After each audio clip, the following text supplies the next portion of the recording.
thank you for this wonderful day. Lord, I thank you for this wonderful gift of warm, sunny weather.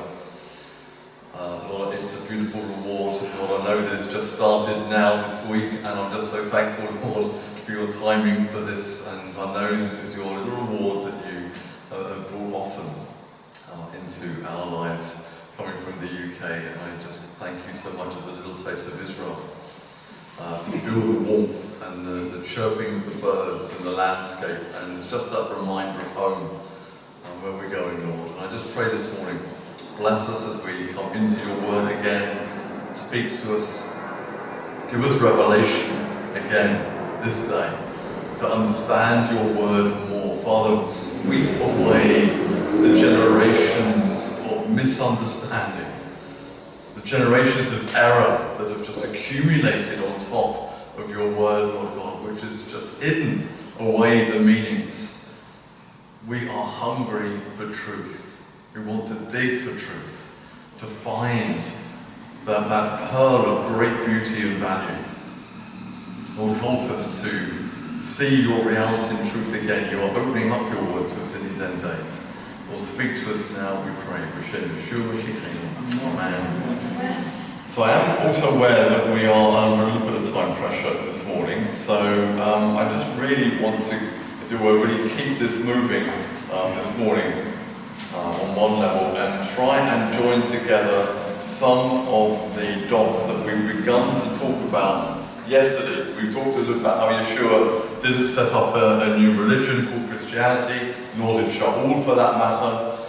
We know that happened much later on. We looked a little bit about the history and the development of the first century, of how Judaism and Judaisms interacted and developed with Rabbinic Judaism and Messianic Judaism, how they ran in parallel through the first and into the second and third centuries. This morning I really want to focus on something which, again, I think will surprise you, and yet when I say it, you will go, yes, of course, because it's so obvious. But it isn't when you don't think about it in this way. We said yesterday, didn't we, that it says in Yochanan's Gospel that salvation is of the Jews. And we all say, amen, we know this, but do we even know what that means when we begin to unpack a simple sentence like that? And I think when you go back to the first century, one of the biggest issues which was addressing our people through that time, again, connect with what I said yesterday about not keeping the Torah. If we don't keep it, the Lord vomits us out the land. The only way we can truly keep the Torah, therefore, has to be if we are, in modern parlance, saved. Let's use that word, you know what I mean by it. But, we know 2,000 years ago that they wouldn't have understood what we know, but the essence of it is born again. It's knowing the Lord, it's walking with Him. Call it whatever we want to, but let's say saved.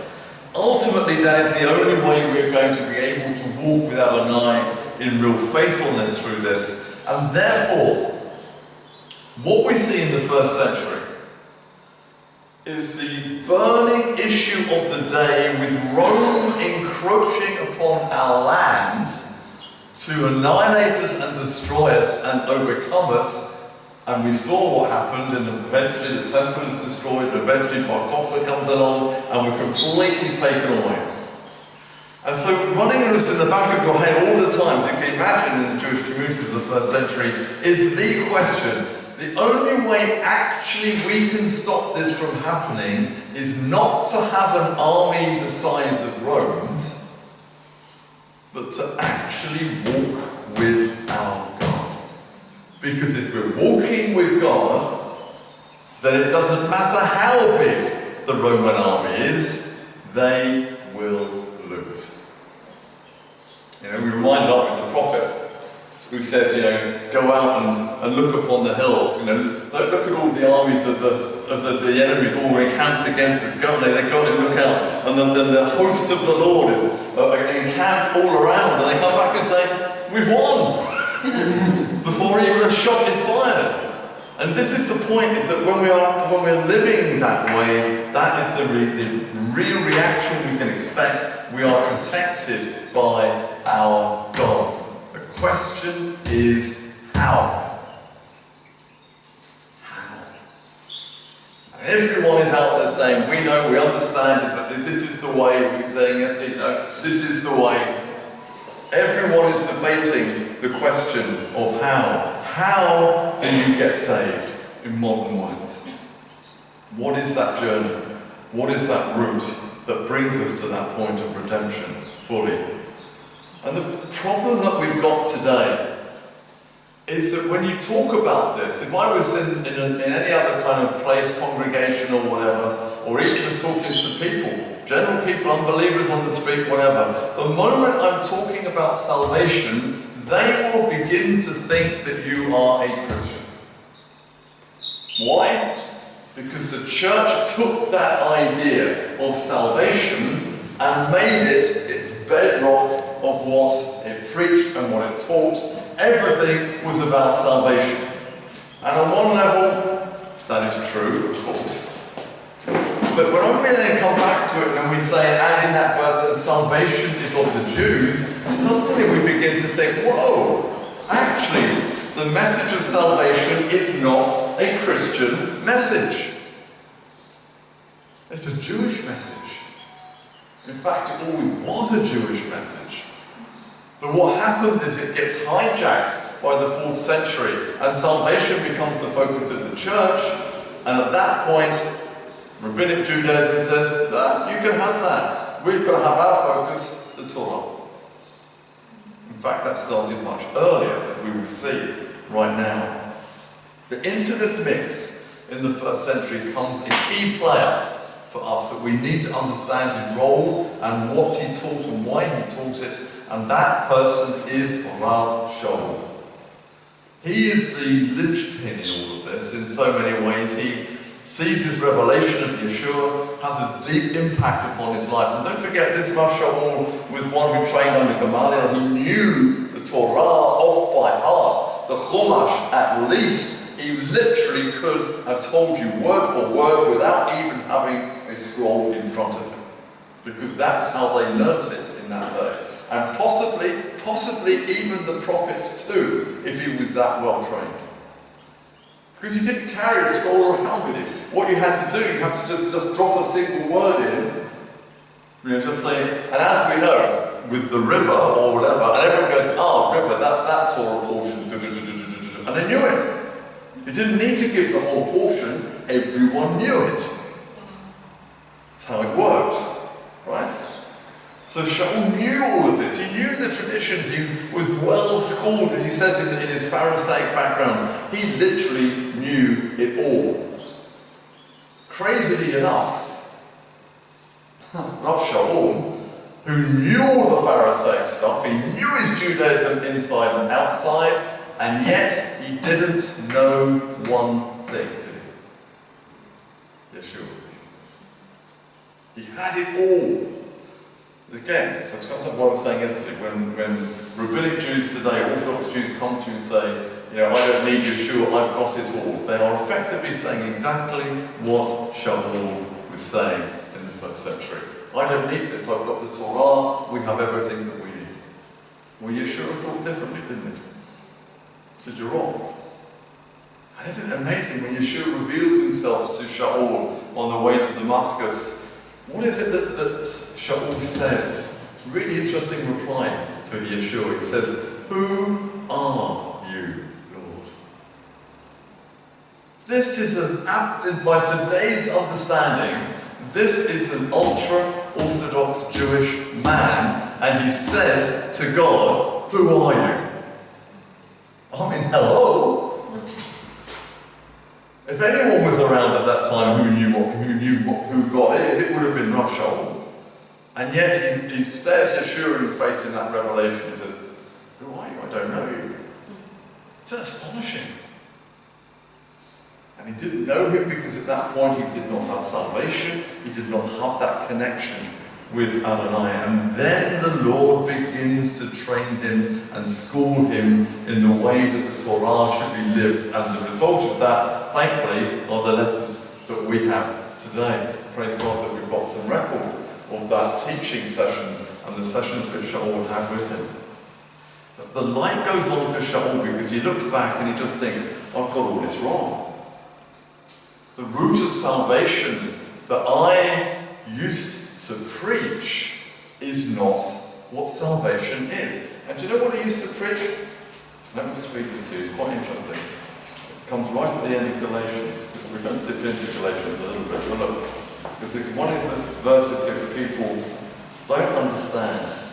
It says this in Galatians 5. And I, brethren, he says, if I still preach circumcision, why do I still suffer persecution? Then the offence of that execution state will have ceased. It's a strange little verse, and of course the church has used this to preach that circumcision has been done away with. But of course it hasn't. If circumcision has been done away with, if Shaul was teaching that circumcision has been done away with, then he was a Jewish heretic and he should have been stoned. End of. And we should not even be reading his letters because frankly he's a heretic.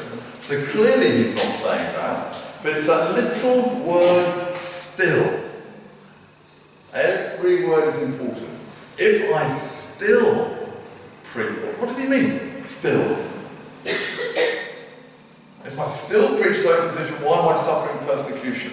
If you actually break down what he's saying here, he's now comparing a root of salvation that he's combating in the first century. What is that root of salvation? Well, when you break it down, you see this at the beginning of Acts 15, and then Shaul begins to unpack it all the way through Galatians 3, which we'll move on to next. And it comes down to this. Acts 15:1 says this. And certain men came down from Judea and taught the brethren, unless you are circumcised according to the custom of Moses, you cannot be saved. Get it? So what is it that saved you in the first century, according to these brethren? Circumcision. Isn't that interesting? Back to Galatians 5, and Shaul says, if I still preach circumcision, in other words, what he's saying is, he's not preaching circumcision in the sense of now I don't preach it anymore and you've got to stop it.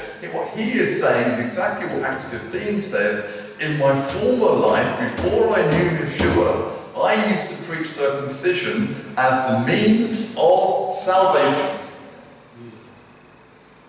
And he said, but now I don't preach that anymore as a means of salvation, and that's why I am persecuted.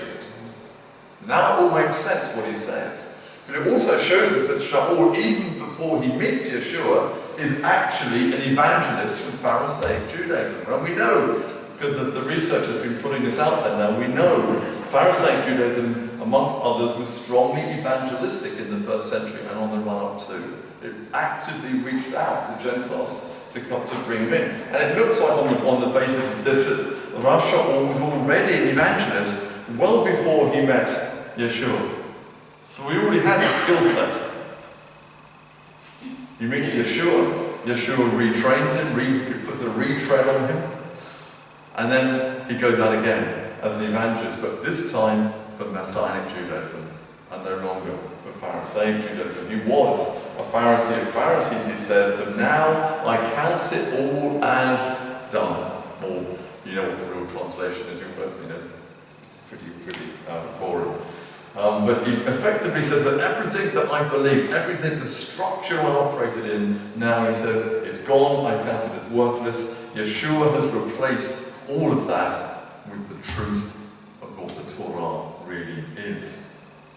And I'll just very briefly, because Acts 15, we can spend the whole day on that alone, but just very briefly at that one verse there. These brothers who came down from Judea, they came from Judea. Notice where they came from. Judea was what? The place where the temple was. Right? It's in that area of the tribe of Judea. Jerusalem is there. These were people who were prickly about their observance and getting it right. Yeah, there are people like that as well, aren't there? right? And these are the people who are coming down here and saying, no, you've got to do it just like this, because if you don't do it just like this, then it doesn't work.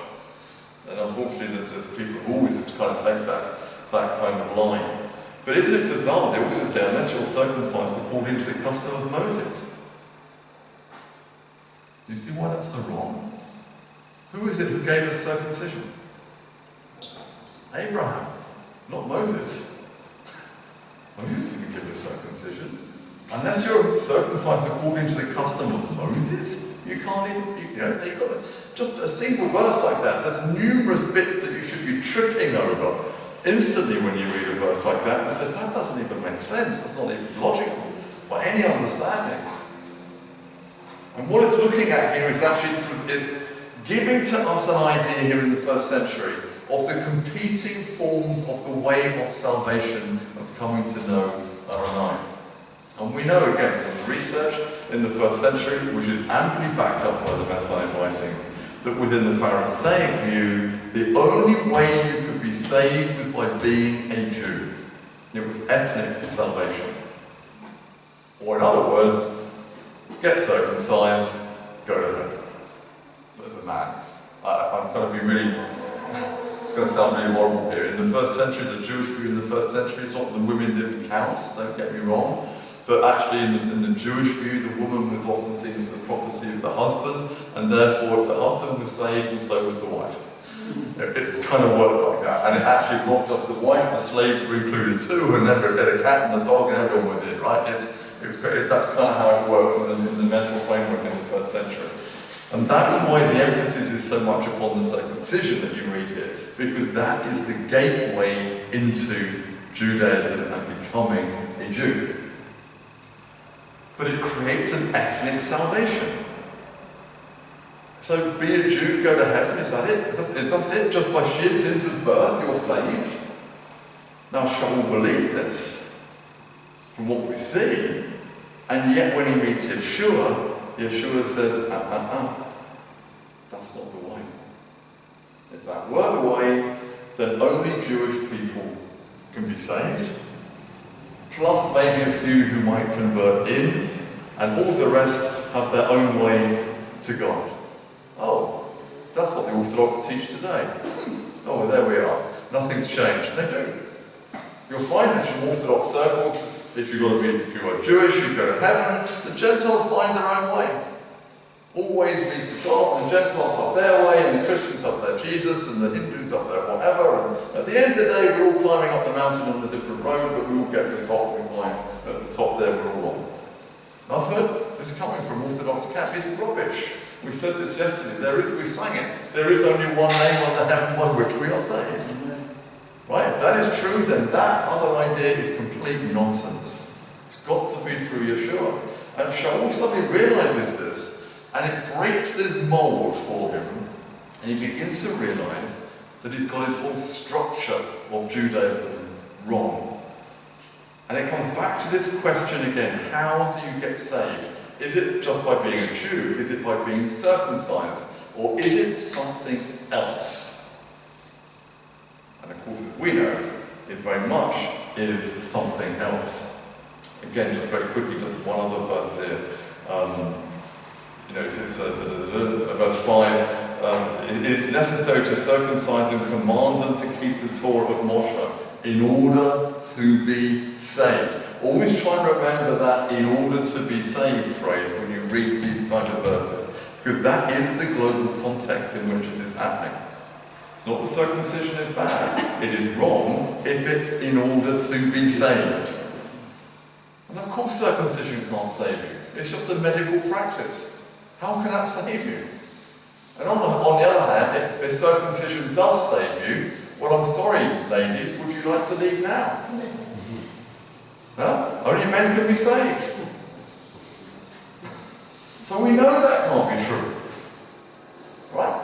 And Shaul is beginning, when he meets Yeshua, he's beginning to really go back and analyse his Pharisaic Judaism of what he's always believed up to that point and the approach that he's had, and he begins to tear it apart, rebuild it, and come to some very different conclusions, which is exactly what Galatians is all about.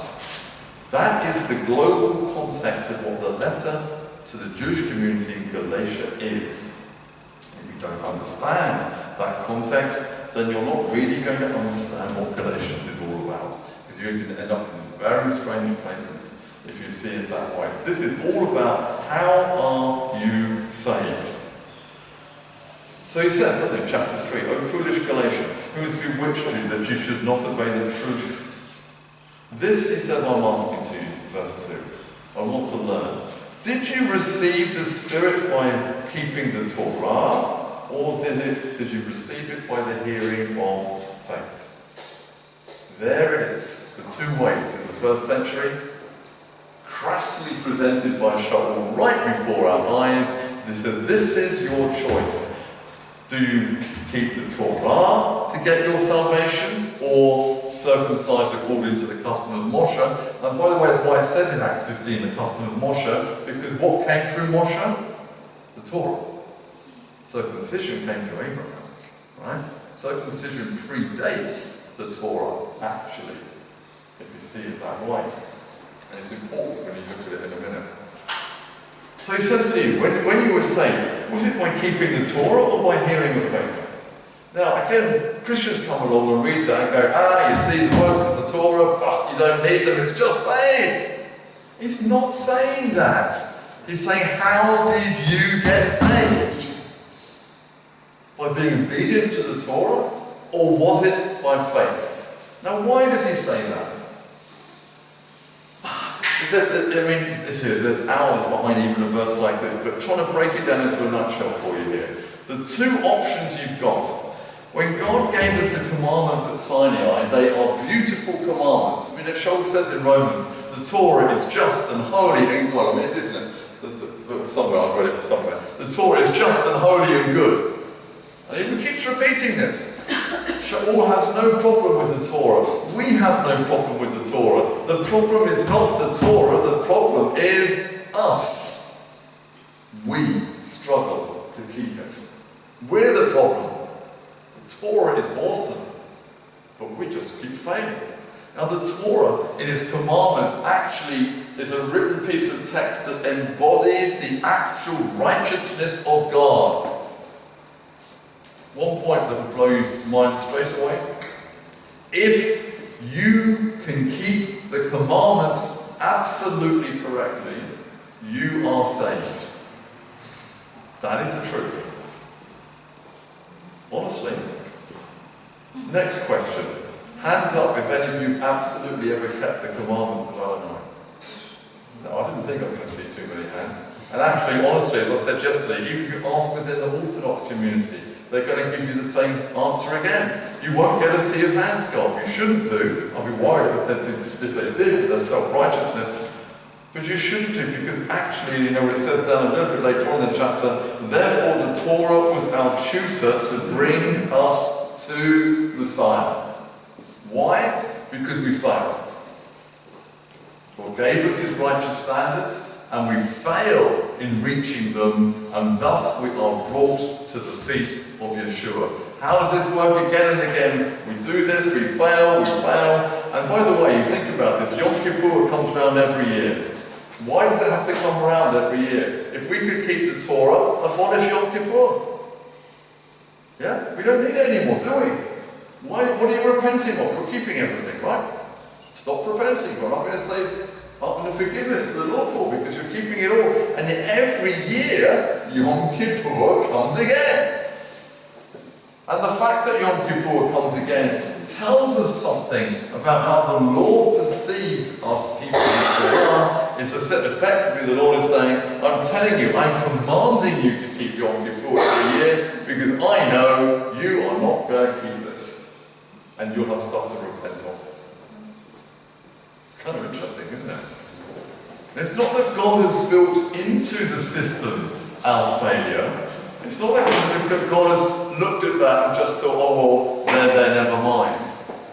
You know, what God sees is our rebellion against him, which means that we need to go through these cycles of the festivals of repentance and restoration and forgiveness. And it's even more interesting than this. I did a philosophical loop on this one year. We're commanded to keep Yom Kippur, right? Which means if you don't keep Yom Kippur, it's a sin. If you perfectly keep the commandments of Adonai, you don't need to keep Yom Kippur, do you? But if you don't therefore keep it, you've sinned. Yeah? See the philosophical loop? And that's built into the Torah. As if to say to us, people, I know you are weak. Your flesh is weak. The flesh. Now you understand why Shaul is banging on about the flesh all the time in Romans and Galatians. All the time he's talking about the weakness of the flesh. Because he now realizes the flesh means we can't keep the Torah. It fights against the righteous standards of God. Because the flesh demands me. I want it to be about me. This is all narcissistic. Right? This is the stuff that's created YouTube, TikTok, and Instagram, and the whole me thing. It's the flesh that's created all of that, of humanity. I'm not saying it's a sin to use it. Sorry, anyone under 30, I'm not saying don't use it. I know that's very popular. But it's not a sin to use it, but it's this narcissism of our age, which is really coming out now, which is all about this selfishness, this sin. So he then says, okay, is it keeping the Torah that's made you righteous? And the Pharisees were righteous. We said this yesterday. Yeshua said, your righteousness must exceed that of the Pharisees. And again, most Christians don't even understand that verse. They just think Yeshua was saying the Pharisees weren't righteous. The Pharisees were righteous. They weren't righteous enough. They weren't righteous enough to save them. But they had a form of righteousness. In fact, as it says, a form of righteousness, but denying its power. Right? There was a form there, but it simply wasn't enough. There's got to be more than that. And this is why the tutor brings you to Messiah, because when you've been doing this all your life, and you're coming around to Yom Kippur again, you're going, oh, bathe me. Why have I got to do this again? I thought I had it sussed this year. I thought I did everything right. And yet here I am again. In actual fact, what I've just said to you is the summary of the book of Hebrews, isn't it? Yeah? I don't know if Shaul wrote Hebrews, it was probably Apollos, but either way, they understand this need to go round and round. Lord, who is going to stop and get me off this hamster wheel of sin? How can it end? That I've got to keep on bringing the sacrifices. And the tutor brings you to Messiah because at that point in your desperation you cry out to God, God help me, wretched sinner that I am. I can't do this. And the Lord says, have my son. Now you can. It brings you to that point. Should do, if you use Torah in the correct way. Okay? But as we know, and I'll just read that little bit from Romans for you because it's quite interesting. This is Romans 10, where Shaul sees how this has been abused, and he says, brethren, my heart's desire and prayer to God is for Israel is that they may be saved. Amen. That should be our desire and prayer as well. For I bear them witness. They have a zeal for God, but not according to knowledge. Right?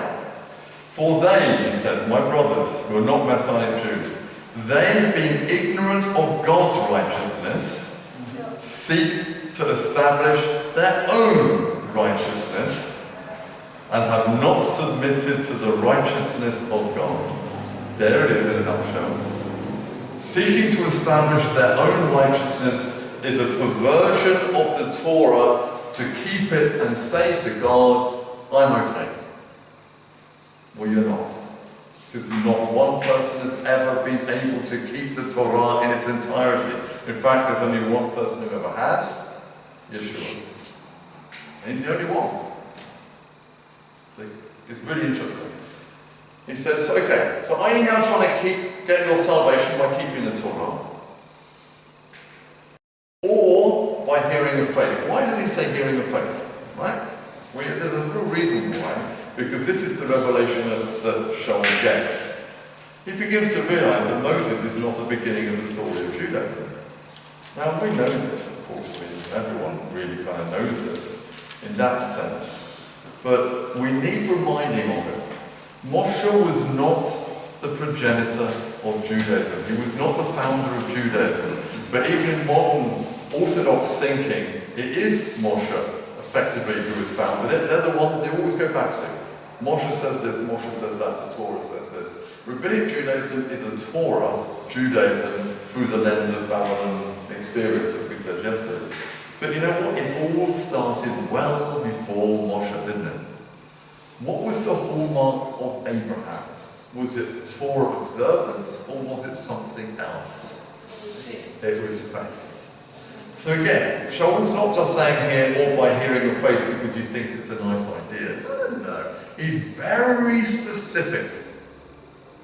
Did you get your salvation by doing what Moshe said?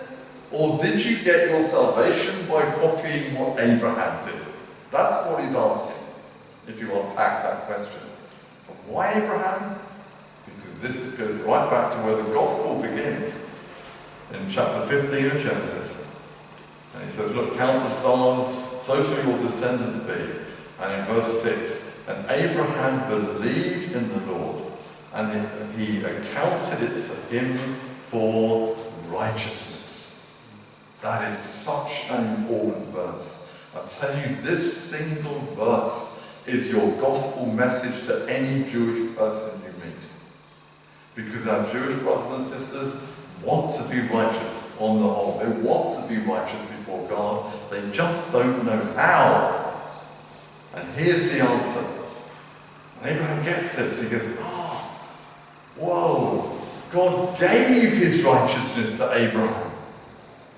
He didn't earn it. In fact, he couldn't, could he? Why? Because the Torah hadn't been given for another 400 years. There was no Torah in Abraham's day. So there's no way Abraham could have been righteous before God on the basis of the Torah. It had to be on the basis of something else. And that something else is faith. And it's really interesting that it says very clearly, he accounted it to him for righteousness.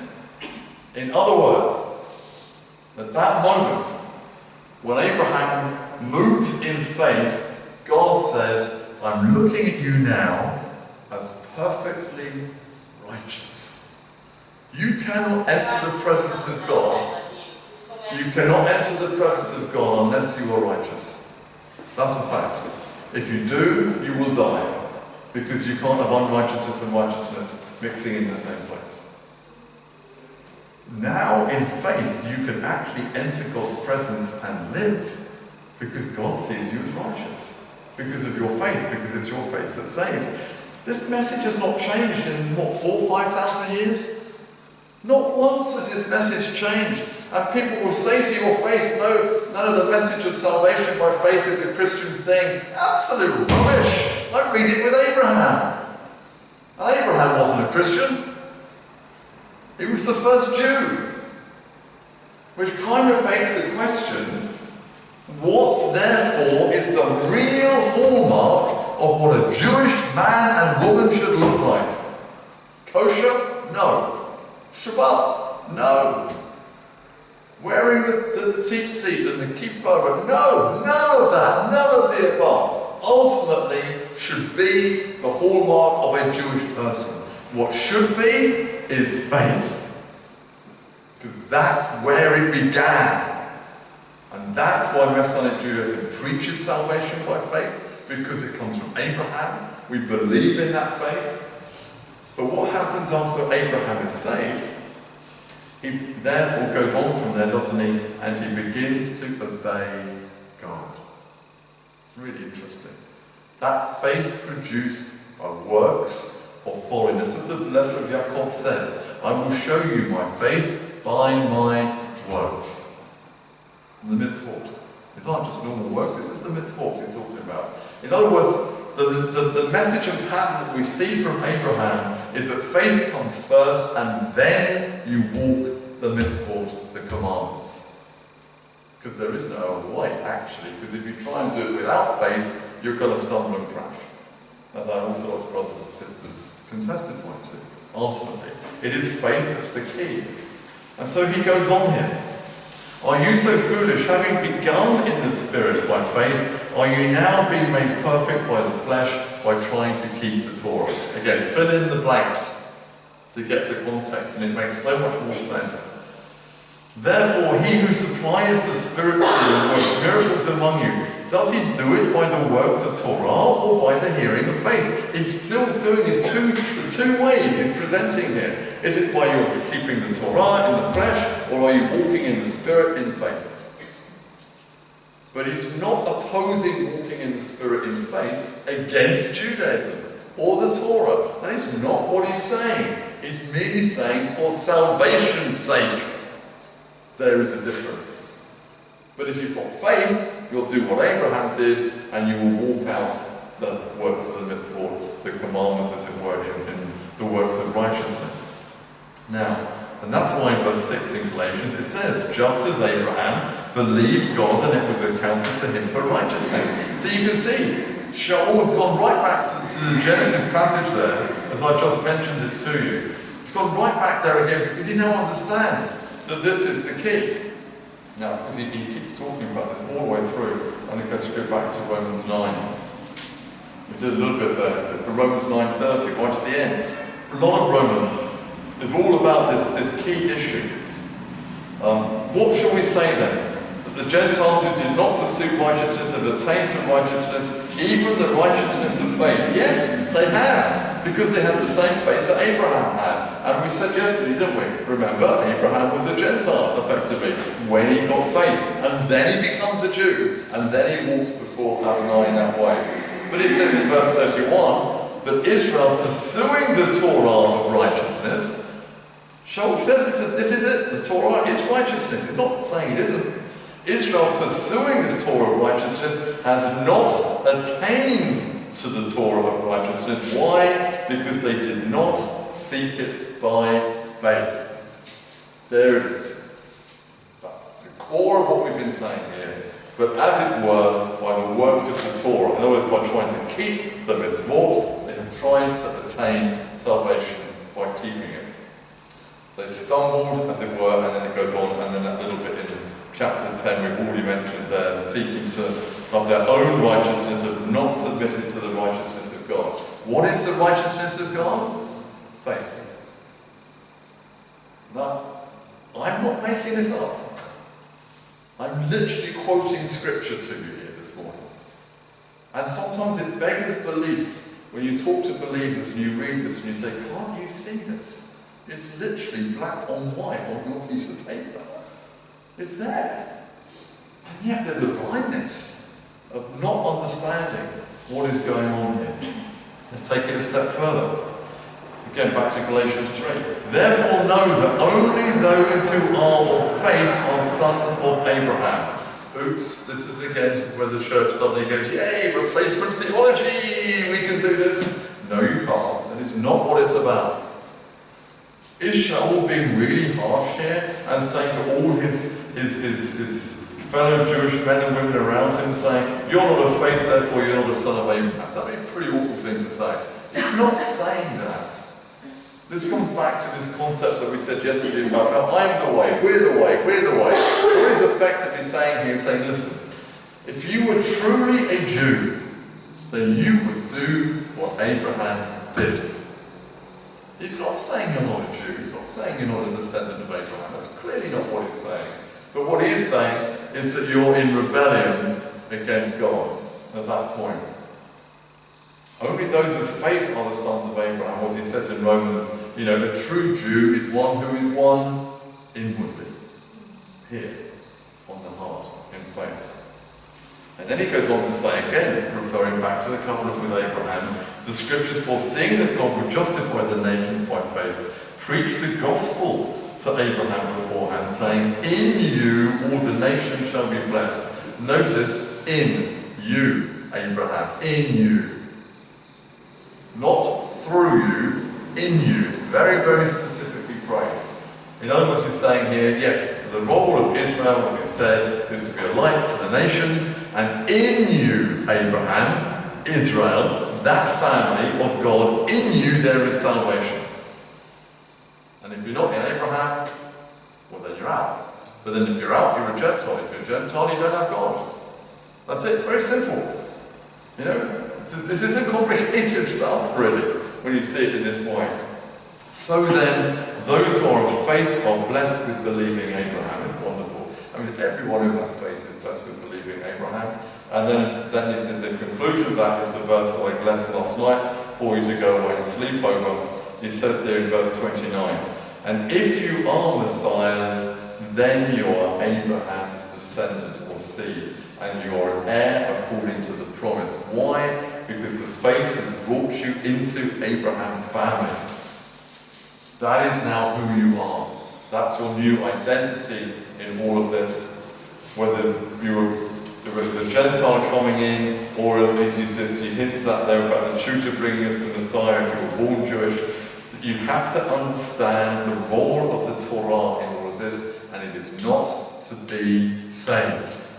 The Torah is the righteous standards of God, of how we are meant to be. The Torah is the code of holiness for us, for those who believe, who live it out in faith and trusting, and not in a legalistic way. Now, why is it that God gave Abraham, as it were, my final thought on this before we have a coffee break, why is it that it was that righteousness that God gave to Abraham? What is one of the names of the God of Israel? Adonai Tzidkenu, the Lord our righteousness. You know, when we talk about God is love, you know, we like talking about, you know, God is love. That's good. We like the love bits. You know, but there's a lot of other things that God is as well, and righteousness is one of it. The commandments represent His righteousness. In other words, if God is our righteousness, and now God has given that righteousness to Abraham, God has literally imputed into Abraham, put in Abraham himself. Wow, that's what we read in the Messianic writings. Messiah living in you. The Ruach HaKodesh filling you. It's nothing new. Unless that is the reality, then you haven't got the righteousness of God. When you are born again, what happens is the Torah is now written on your heart, Jeremiah 31, right? At that point, it becomes your new nature. The very righteousness of God becomes literally a part of who you are. And then through the power of the Ruach HaKodesh, you live that out. Ezekiel 36 and other places. Read Jeremiah 31, Ezekiel 36. We probably haven't got time to go through it. But read those two in conjunction with this. Because again and again and again, if the Lord says, I will empower you through my Spirit to walk in my righteousness. Because it's not something that we can do ourselves. My final thought on this, and this really will be my final thought, because this is an important one as well. Again, there's nothing in Scripture which is just accidental. This comes from Deuteronomy 10. And it says that we are presented in Deuteronomy 10 with an impossible command. There are very few of them in the Scriptures, but this is one of them. And it's impossible for a reason, as you'll see. This is Deuteronomy 10:16. The Lord is talking to Israel saying, you know, you're stiff-necked people, blah, blah, blah. The usual kind of things that we're reading when the Lord seems to be talking to us. And he then goes on to say in verse 16, therefore circumcise the foreskin of your heart and be stiff-necked no longer. Now, I don't know about you, I have absolutely no idea how to circumcise my heart. Do you? You're not going to go in a hospital trolley. I mean, it's not going to happen, right? I don't know. God says, so it's a command to us, circumcise the foreskin of your heart. We're back to the tutor bringing us to Messiah again. Because anyone who reads that as an observant Jew is going to say, how? I don't know. Why don't you tell us how I'm supposed to circumcise my heart?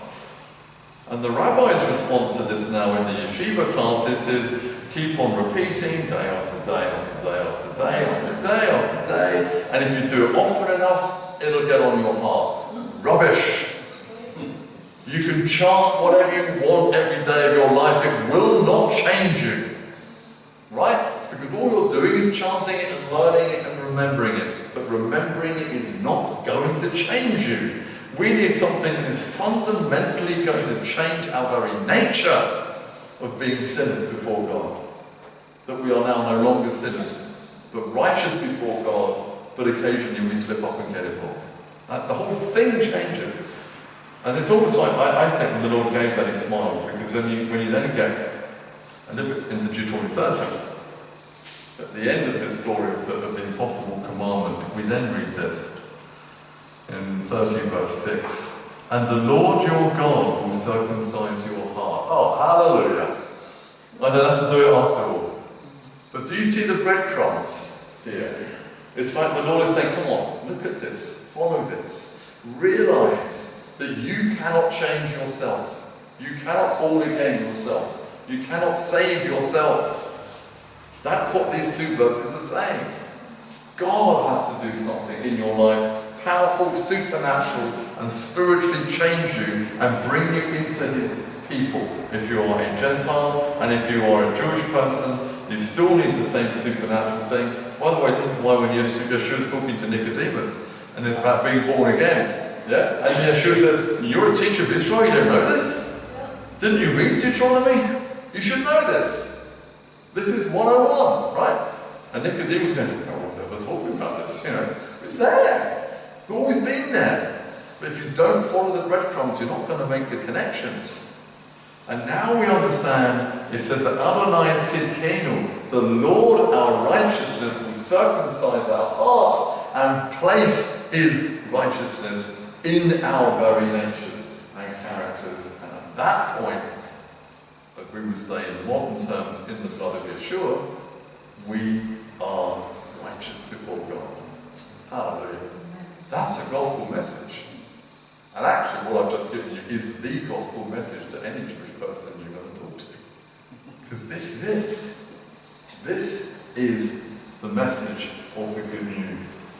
And that's why Sheldrake says at the end of it all, so if you've received Messiah, if you've received that salvation and righteousness on your heart, if you're now walking with Adonai in faith and trusting just as Abraham did, then you belong to the family of Abraham. He says, come, you're one of us. You've become a Jew. I'll just say, of course, at that point, because we talked about it last night just very briefly, that does not mean in today's world that every Christian is a Jew. Because clearly they're not. It does mean that they are part of Israel, but they don't know it. Because they've not been taught it. They've been taught the Torah has been done away with, they've been taught that Israel is finished, that it's all something new. That is man's teaching. That's not what this says. We have a duty and a job here to re-educate believers so they understand who they actually are. And this is one of the reasons why we do our gateway course, our conversion course for Gentiles coming in, because for 18 months we teach them what it means to be a Messianic Jew and live as a Jew. Because when you first start and come into it and think about it, you don't know. Do I buy a talit? Do I get a mezuzah? Do I have a kosher? How, what? I mean, these are all suddenly issues that you've got. And it takes time to work it out. In Acts 15, he says, just do these 4 things. And the rest they'll hear every Shabbat. If you preach from the front in the synagogue, they'll pick it up as they go along. Just get these 4 things under your belt and we're good to go. Nice and easy. And the rest is a process. And so you see Galatians there really answers this key question for us. How do you get saved? And it's always been by faith. And it's wonderful because that faith gospel message is in the Tanakh. We always think, I've got to find it in the Messianic writings and preach it there. No, you can preach it from the Tanakh. Jewish person says, show me. In my Bible, you go, hallelujah, I will. It's there. Everywhere. Easy to do. You don't even need to look at the Messianic writings because most Jewish people aren't going to believe them anyway. But you don't need to do that. It's in the Tanakh. It's in the Torah. Always has been there. And this is what God is restoring in our day. He's restoring salvation. It's from the Jews. Amen. And we will have a tea break at that point. And then we'll do Ephesians 2. Christians also say, see, Abraham always believed, and that says no Torah, but I found something in Genesis 26:5, and it says, and in your seed all the nations of the earth shall be blessed. In. Because Abraham obeyed my voice and kept my charge, my commandments, my statutes, and my laws. So even though there was no Torah, Yeah, everything God told him to do, he did. Exactly. so he believed first and then he You believe first and then you obey. And the problem is that people turn the cart and horse around. And you know, Yeshua said, if you love me, you will keep my commandments. And actually, when people go the wrong way, they turn it around and end up saying, if you keep my commandments, you will love me. It's wrong. You don't end up loving God by keeping the commandments. You love him first, and then you keep the commandments. Just as Abraham, you have faith first, and then you walk in obedience.